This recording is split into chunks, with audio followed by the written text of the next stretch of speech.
everybody to New Heart, New World. I'm Rasika Manjari and thank you so much for joining me today. Today's topic is on life's burning questions. We all want to know at some level how we fit on the world stage, how we belong, how we fit in, and how we can contribute. Many of us, unfortunately, however, find ourselves unhappy in our roles in life, in our jobs, and in all the different activities that we may engage in, because ultimately, at some level, these activities may lack meaning or purpose for us. Now, of course, this doesn't apply to everyone, but for many of us, this is the case. Because ultimately, as human beings, we naturally want to contribute. We want to contribute, but in a meaningful way. So when that's lacking, that sense of purpose or meaning, then this kind of frustration that results from that may prompt some specific questions. And these questions look a bit like, or sound a bit like, who am I? Why am I here? And what is my purpose? So don't be fooled.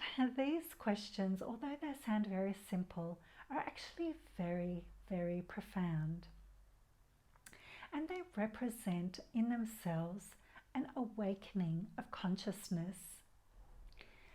So the posers of these questions are actually very fortunate in themselves because they are now open to a reality that is beyond what they have previously known. They're receptive to the answers that come along with these questions. So until these questions are posed by us as human beings, then basically we're in uncharted territory. Ourselves remain undiscovered and we don't really understand the depth of who we truly are. So we need to understand who we truly are because that's when we can establish real connection with ourselves. Because for many of us, our closest relationship is with our phones. So this kind of connection is progress. It's a step forward in the right direction. Now, these questions, when posed, are to be respected and honoured because they represent a kind of spiritual evolution and, as I mentioned, progress forward. In fact, in the Bhakti Yoga, the ancient sacred Bhakti Yoga teachings and philosophy, these kind of questions are considered a representation of intelligence. So the askers of these questions are considered spiritually intelligent. So the main purpose of life is to bring us to these questions. So whether we arrive at these questions through some kind of catastrophe or through more pleasant avenues or ways, then it doesn't really matter because the important thing is that we ask these questions because when we do, then we are definitely going in the right direction. We're light years ahead of those who haven't yet asked these questions in terms of our spiritual evolution. And that is not to pose judgment on anyone who perhaps hasn't arrived at this level of conscious understanding. However, it is just an indication as to where we can aim for and actually aspire to in terms of revealing more of our spiritual identities. Because we're all on a spiritual journey, and it doesn't matter where we are on that journey, it's just a matter of understanding where we are, where we fit, and how we can make our journeys the fulfilling and enlightening ones that they were always meant to be. So Now, when we speak of finding our real selves or being in connection with our real selves, then that implies that there is some kind of a false self or something that we are not.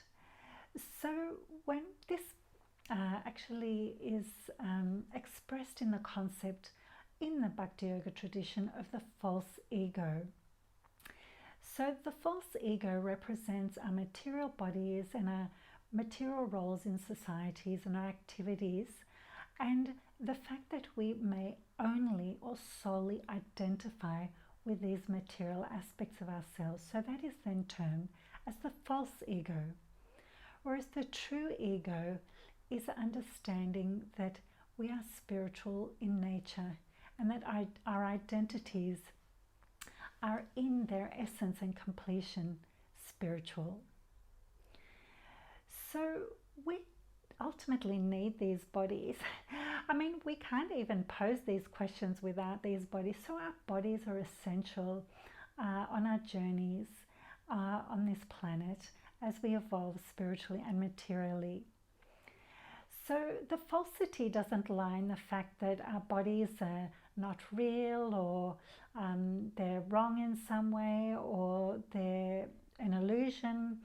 It just means that the falsity lies in the fact that if we solely identify with these bodies, then that's where we trip up, because we exclude ourselves from the option and the possibility and the potential of discovering our spiritual identities.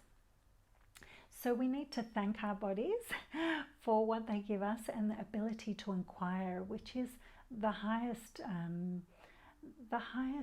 thing we can do really in terms of making spiritual progress.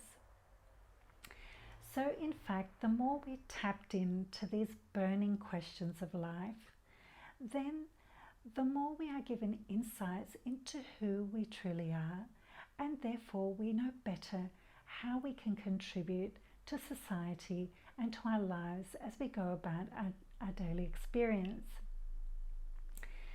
So with these questions, the burning questions of life that we mentioned before, thankfully for us, there are answers to these questions.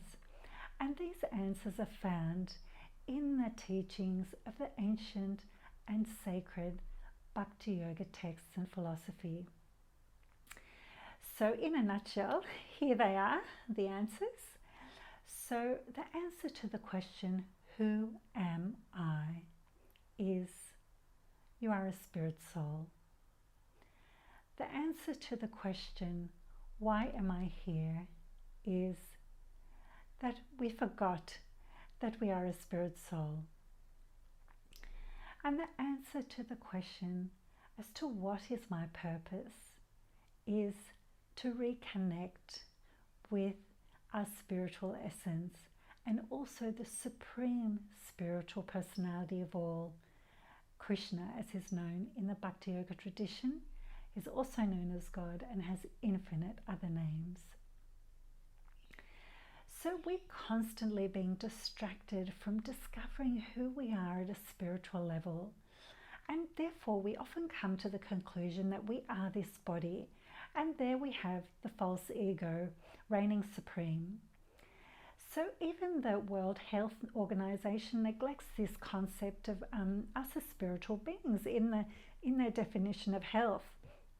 So the current definition of health by the World Health Organization is it's physical, mental, and social well-being, and not just the absence of disease or infirmity. Now, there is something very conspicuous by its absence here, and that is mention of us as spiritual beings. Because ultimately, historically, over millennia, human beings have always been in search of some kind of a spiritual connection. It's just natural, and it's recorded in history, even prehistory. There's always that search for meaning and purpose and connection with the divine. So unfortunately, however, in today's modern fast-paced society, because of a lack of knowledge and understanding and guidance ultimately, we look for this kind of satisfaction and connection in all the wrong places, and that leads us to many of the modern day difficulties we find, and especially is reflected in the burden on our world of mental illness in so many forms. So because we are spiritual beings in essence, and as human beings we're constantly seeking this spiritual connection, the reason is that we are hardwired to do this. So when we try to short circuit this wiring, then that's when we become unhappy people or unpleasant people, but usually both unhappy and unpleasant people.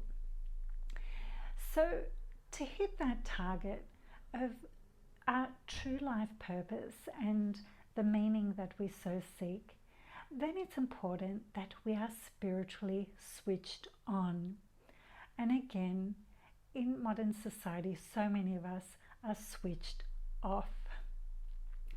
So having the skills and talents is very lovely and nice, and we all have them. I mean, we all have something to offer the greater humanity. However, what is it in the service of? So our skills and talents, are they in the service of something higher, or are they in the service of something that is going to ultimately deplete them and not allow them their true ultimate expression? So basically, who's boss? So we can have our false egos as our bosses, or we can have our spiritual identities as our ultimate authorities, because really this is where we find the terms of higher self and higher understanding, because ultimately this is where the knowledge that we need to ascend in a spiritual manner is found, is in the connection to ourselves as spiritual beings. So when we are in service of something higher, of our true selves, and of the connection we have with the divine, then our skills and talents lead us to levels of satisfaction and meaning and purpose that we would never have otherwise achieved. So our true purpose as human beings in life is reconnection, as we mentioned before. It's to reconnect with ourselves and the supreme divine self. Now, what a relief is that! So we can put down the burden of world dominion and being God, because ultimately that's not our job. Our job is to have dominion only over ourselves and to connect with ourselves at a spiritual level. So we are human, yay! We are human and we have bodies. We have changing bodies, however, but these changing bodies can be used to connect to that which never changes, and that is our spiritual identities and the supreme divine spiritual personality, Krishna. So mantra meditation in the Bhakti Yoga tradition is one way of making this connection, of discovering who we are as spiritual beings and connecting to Krishna or God. So many of you are familiar with the Maha Mantra already, as we've chanted it in many videos now. So we'll chant it again together today. So please chant along if you would like. Hare Krishna, Krishna Krishna, Hare Hare, Hare Rama, Rama Rama, Hare Hare.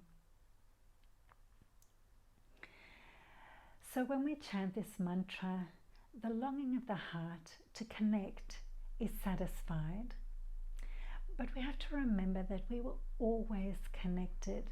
We were never disconnected. It's just that we temporarily tuned out. So when we chant this mantra, it's like talking to a dear friend